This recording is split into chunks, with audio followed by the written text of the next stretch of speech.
দর্শনার্থী ও উৎসুক জনতার ভিড়ে জমে উঠেছে শহীদ আবু সাইদ চত্বরে আয়োজিত বাংলাদেশ ইসলামী ছাত্র শিবিরের প্রকাশনা উৎসব।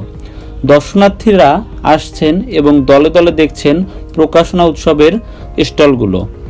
আয়োজকদের সাথে কথা বলে জানা যায়, প্রকাশনা উৎসবটি দুদিন চলবে, তবে চাহিদা অনুযায়ী বাড়তে পারে। আমাদের বইমেলা অলরেডি একদিন হয়ে গেছে, আজকে 27 তারিখ, আজকে শেষ হওয়ার কথা। আমরা গতকাল পর্যন্ত দেখেছি লোকজনের উপচে পড়া ভিড় ছিল এবং আজকে আমরা এখন পর্যন্ত বৃদ্ধি করার পরিকল্পনা নেইনি। আমরা যদি চাহিদা থাকে, জনগণের শিক্ষার্থীদের এক্সপেকটেশন অনুযায়ী আমরা চিন্তা করব যে একদিন বাড়ানো যায় কিনা।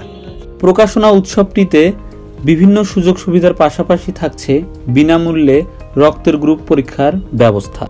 দর্শনার্থীদের জন্য এত সুন্দর আয়োজন করতে পেরে খুশি আয়োজকরা।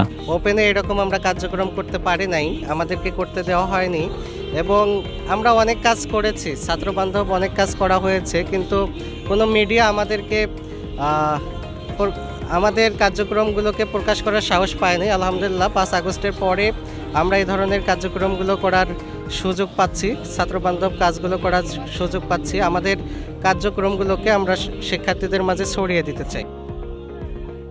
দর্শনার্থীদের উদ্দেশ্যে আয়োজকরা জানায়, 15 বছর আওয়ামী ফ্যাসিস্ট সরকার আমাদের বিরুদ্ধে একটা মিথ্যা ন্যারেটিভ তৈরি করে রেখেছিল ছাত্র শিবির সম্পর্কিত, কিন্তু তার সেই মিথ্যা ন্যারেটিভের ভিন্ন চিত্র যে আমাদের মাঝে প্রস্ফুটিত হয়, সেইটা জানানোর জন্যই আমাদের এই প্রকাশনা উৎসব। আপনারা আমাদের প্রকাশনা উৎসবে আসবেন, ইসলামী ছাত্র শিবির সম্পর্কে জানবেন এবং তারা কিভাবে তাদের কার্যক্রম পরিচালনা করে এটা জানার জন্যই আমরা আপনাদেরকে আহ্বান করছি। আপনারা আমাদের প্রকাশনা উৎসবে আসুন, দেখুন, ছাত্র শিবিরকে জানুন। এছাড়াও আমাদের সাথে কথা বলেন বেগম রোকেয়া বিশ্ববিদ্যালয়ে ইসলামী ছাত্র শিবিরের সম্মানিত সেক্রেটারি। যেহেতু আমাদের ক্যালেন্ডারগুলো ইউনিক হয়, আপনারা খেয়াল করলে দেখবেন আমাদের 3 পাতায় ক্যালেন্ডারটাতে জুলাই বিপ্লবের খুব সংক্ষেপে মূল ঘটনাগুলোকে স্থান দেওয়া হয়েছে। তারপর অন্যান্য প্রকাশনাগুলোও আছে, আর পাশাপাশি সাহিত্য রাখা হয়েছে যাতে আমাদের সিলেবাস সম্পর্কে মানুষ ধারণা লাভ করতে পারে।